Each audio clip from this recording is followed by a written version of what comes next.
ತಮಿಳುನಾಡಲ್ಲಿ ಅಮ್ಮ ಜಯಲಲಿತಾ ಅತ್ಲ ಕಡೆ ಕರುಣಾನಿಧಿ ಇವ್ರದೇ ಪಾರುಪತ್ಯ ಇತ್ತು. ಜಯಲಲಿತಾ ಅವರಿಲ್ಲ, ಕರುಣಾನಿಧಿ ಅವರಿಲ್ಲ, ಅವರಿಬ್ಬರು ಇಲ್ಲದ ರಾಜಕಾರಣ ಬೇರೆ ಕಡೆಗೆ ಸಾಗ್ತಾ ಇದೆ. ಈಗ ತಮಿಳುನಾಡು ಚುನಾವಣೆಗೆ ನಟ ಜನನಾಯಕನ್ ಚಕ್ರವ್ಯೂಹವನ್ನು ಹೆಣೆದಿದ್ದಾರೆ. ಹೌದು, ಜನನಾಯಕನ್ ದಳಪತಿ ವಿಜಯ್ ಅವರ ಮೋಸ್ಟ್ ಎಕ್ಸ್ಪೆಕ್ಟೆಡ್ ಸಿನಿಮಾ ಜನನಾಯಕನ್ ಚಿತ್ರಕ್ಕೂ ದಳಪತಿ ವಿಜಯ್ ಅವರ ರಾಜಕೀಯಕ್ಕೂ ನಂಟಿದೆ, ಅದು ಗೊತ್ತಿರೋ ವಿಷಯ. ವಿಜಯ್ ಅವರು ರಾಜಕೀಯ ಪಕ್ಷ ಕಟ್ಟಿರೋದ್ರಿಂದ ಜನನಾಯಕನ್ ಅವರ ಕಡೆಯ ಸಿನಿಮಾ ಎನ್ನಲಾಗ್ತಾ ಇದೆ. ಈಗ ರಾಜಕಾರಣದಲ್ಲಿ ಎಂಟ್ರಿ ಕೊಟ್ಟಿದ್ದಾರೆ, ಪಾರ್ಟಿ ಸ್ಥಾಪನೆ ಮಾಡಿದ್ದಾರೆ. ಇದೀಗ ಇವರೇ 2026 ಏಪ್ರಿಲ್ ಮೇ ತಿಂಗಳಲ್ಲಿ ನಡೀತಿರ್ತಕ್ಕಂಥ ಚುನಾವಣೆಯಲ್ಲಿ ಮುಖ್ಯಮಂತ್ರಿ ಅಭ್ಯರ್ಥಿಯಾಗಿ ಇವರನ್ನ ಘೋಷಣೆ ಮಾಡಲಾಗಿದೆ. ಇದಕ್ಕೂ ಮೊದಲು ಅಂದರೆ ಜನವರಿಗೆ ವಿಜಯ್ ಅವರ ಜನನಾಯಕನ್ ಸಿನಿಮಾ ಬಿಡುಗಡೆ ಆಗುವಂಥ ಸಾಧ್ಯತೆ ಇದೆ. ಸೊ ಈಗ ಮುಖ್ಯಮಂತ್ರಿ ಅಭ್ಯರ್ಥಿಯಾಗಿ ಘೋಷಣೆ ಆಗಿದ್ದಾರೆ. ಜನನಾಯಕನ್ ಸಿನಿಮಾ ಬರ್ತಾ ಇದೆ. ಜನನಾಯಕನ್ ಸಿನಿಮಾದ ಸಕ್ಸಸ್ ಆಗುತ್ತೋ ಬಿಡುತ್ತೋ ಗೊತ್ತಿಲ್ಲ.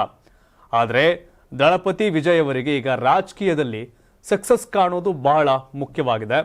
ದಳಪತಿ ವಿಜಯ್ ಅವರು ತಮಿಳು ಚಿತ್ರರಂಗದ ಪ್ರಖ್ಯಾತ ನಾಯಕ ನಟ. ಆದರೆ ರಾಜಕಾರಣದಲ್ಲಿ ಎಲ್ಲ ಸ್ಟಾರ್ಗಳು ಸೂಪರ್ ಸ್ಟಾರ್ ಆಗೋಕೆ ಸಾಧ್ಯ ಇಲ್ಲ.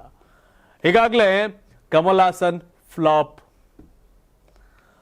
ಆದರೆ ವಿಜಯಕಾಂತ್ ಪಕ್ಷವನ್ನು ಕಟ್ಟಿದ್ರು. ಅಂದರೆ ಜಯಲಲಿತಾ ಮತ್ತು ಕರುಣಾನಿಧಿ ಫ್ಯಾಮಿಲಿನ ಹೊರತುಪಡಿಸಿ ರಾಜಕಾರಣಕ್ಕೆ ಬಂದವ್ರಲ್ಲಿ ಒಂದು ಹಂತಕ್ಕೆ ಮುಂದಕ್ಕೆ ಹೋಗಿದ್ದು ಅಂದರೆ ಎರಡೂ ಪಾರ್ಟಿ ಬಿಟ್ಟು DMK ADMK ಬಿಟ್ಟು ಮುಂದಕ್ಕೆ ಹೋಗಿದ್ದು ವಿಜಯಕಾಂತ್ ಅವ್ರ ಪಕ್ಷ ಒಂದು ಒಳ್ಳೆ ನಂಬರ್ MLAಗಳನ್ನ ಗೆದ್ದಿತ್ತು.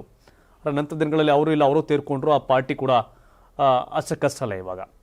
ಇನ್ನು ಮತ್ತೊಂದು ಕಡೆ ಒಂದಷ್ಟು ಜನ ಶರತ್ ಕುಮಾರ್ ಅವರು ಪಾರ್ಟಿಯನ್ನು ಕಟ್ಟಿದ್ರು. ಅದರ ದೊಡ್ಡ ಸಕ್ಸಸ್ ಸಾಧ್ಯನೇ ಆಗಲಿಲ್ಲ. ಅವ್ರ ವೈಫ್ ರಾಧಿಕಾ ಚುನಾವಣೆಯಲ್ಲಿ ಸೋತರು ಮೊನ್ನೆ ಲೋಕಸಭಾ ಚುನಾವಣೆಯಲ್ಲಿ BJPಯಿಂದ ಕಂಟೆಸ್ಟ್ ಮಾಡಿ. ಇನ್ನು ತಮಿಳುನಾಡು ಎಲೆಕ್ಷನ್ಗೆ ಕೆಲವೇ ತಿಂಗಳುಗಳು ಬಾಕಿ.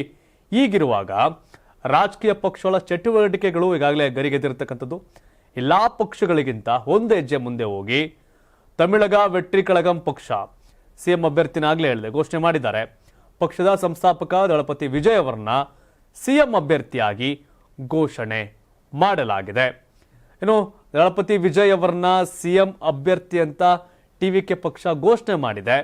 ನೆನ್ನೆ ನಡೆದಂಥ ಪಕ್ಷದ ಕಾರ್ಯಕಾರಿ ಸಮಿತಿ ಸಭೆಯಲ್ಲಿ ಈ ಒಂದು ಮಹತ್ವದ ನಿರ್ಣಯವನ್ನ ತೆಗೆದುಕೊಳ್ಳಲಾಗಿದೆ. TVK ಪಕ್ಷ ಆಗಸ್ಟಲ್ಲಿ ಬೃಹತ್ ಸಮಾವೇಶವನ್ನ ಆಯೋಜನೆ ಮಾಡೋಕೆ ತೀರ್ಮಾನ ಮಾಡಿದೆ. ವಿಜಯ್ ಅವರ ಪಾರ್ಟಿ ಹಳ್ಳಿಗಳಲ್ಲೂ ಸಾರ್ವಜನಿಕ ಸಭೆ ಆಯೋಜಿಸೋಕೆ ನಿರ್ಧಾರವನ್ನು ಮಾಡಿದ್ದಾರೆ. ಸೆಪ್ಟೆಂಬರ್ ತಿಂಗಳಿಂದ ದಳಪತಿ ವಿಜಯ್ ಅವರು ರಾಜ್ಯಾದ್ಯಂತ ಪ್ರವಾಸವನ್ನು ಕೈಗೊಳ್ತಾರೆ. ಬಟ್ ಸಿನಿಮಾ ಹೀರೋ ಆಗಿರ್ಬೋದು, ರಾಜಕಾರಣದಲ್ಲಿ ತಮಿಳ್ನಾಡು ಪಾಲಿಟಿಕ್ಸಲ್ಲಿ ಹೀರೋ ಆಗೋದಿದೆಯಲ್ಲ, ಅದು ಈಸಿ ಅಲ್ಲ. ತಮಿಳ್ನಾಡಲ್ಲಿ ಈಗಾಗಲೇ DMK ಪಕ್ಷದ ಸದಸ್ಯತ್ವ ನೋಂದಣಿಗೆ CM MK ಸ್ಟಾಲಿನ್, ಕರುಣಾನಿಧಿ ಪುತ್ರ ಸ್ಟಾಲಿನ್ ಅವರು ಚಾಲನೆ ಕೊಟ್ಟಿದ್ದಾರೆ. ಮನೆ ಮನೆಗೆ ತೆರಳಿ ನೋಂದಣಿಯನ್ನು ಆರಂಭ ಮಾಡಿದ್ದಾರೆ.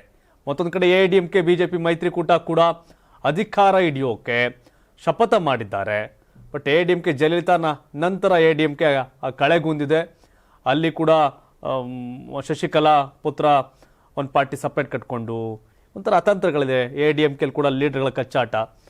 ಹಾಗಾಗಿ ವಿಜಯ್ ಅವರ ಈ ಎಂಟ್ರಿ ಒಂದಷ್ಟು ಚರ್ಚೆ ಕಾರಣ ಆಗಿದೆ.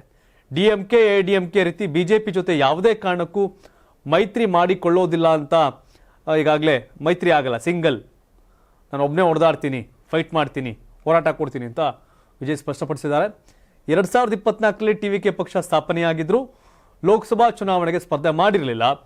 ಇದೀಗ ವಿಧಾನಸಭೆ ಚುನಾವಣೆ ಮೂಲಕ ರಾಜಕೀಯ ರಂಗವನ್ನು ಪ್ರವೇಶ ಮಾಡೋಕೆ ದಳಪತಿ ವಿಜಯ್ ಸಿದ್ಧತೆಯನ್ನ ನಡೆಸಿದ್ದಾರೆ.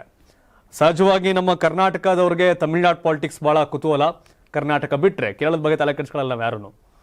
ಸ್ವಲ್ಪ ಆಂಧ್ರ ಕಡೆಗೂ ನೋಡ್ತೀವಿ, ಬಟ್ ಜಾಸ್ತಿ ತಮಿಳು ಪಾಲಿಟಿಕ್ಸ್ ಬಗ್ಗೆ. ಯಾಕಂದರೆ ಕರ್ನಾಟಕ ಮೂಲದ ಜಯಲಲಿತಾ ಹೋಗಲ್ಲಿ CM ಆಗಿದ್ದು, ಮತ್ತೊಂದು ಕಡೆ ನಮಗೂ ಅವ್ರಿಗೂ ಕಿರಿಕು. ಈ ಕಾರಣಕ್ಕೊಂದು ಸ್ವಲ್ಪ ಅದ್ರ ಕಡೆ ನಾವೆಲ್ಲ ನೋಡ್ತಿರ್ತೀವಿ. ನಿಮ್ಮ ಪ್ರಕಾರ ದಳಪತಿ ವಿಜಯ್ ತಮಿಳುನಾಡು ಮುಖ್ಯಮಂತ್ರಿ ಆಗ್ತಾರಾ? ಆ ಪಕ್ಷದ ಮುಖ್ಯಮಂತ್ರಿ ಅಭ್ಯರ್ಥಿಯಾಗಿ ಘೋಷಣೆ ಆಗಿದ್ದಾರೆ. ವಿಜಯ್ CM ಆಗ್ಬೋದಾ? ತಾವೇನು ಹೇಳ್ತೀರಿ? ನಿಮ್ಮ ಅಭಿಪ್ರಾಯವನ್ನು ಕಾಮೆಂಟ್ ಮಾಡಿ ತಿಳಿಸಿ. ಧನ್ಯವಾದ. ಇದು ಕರ್ನಾಟಕ TV, ಕನ್ನಡಿಗರ ಧ್ವನಿ.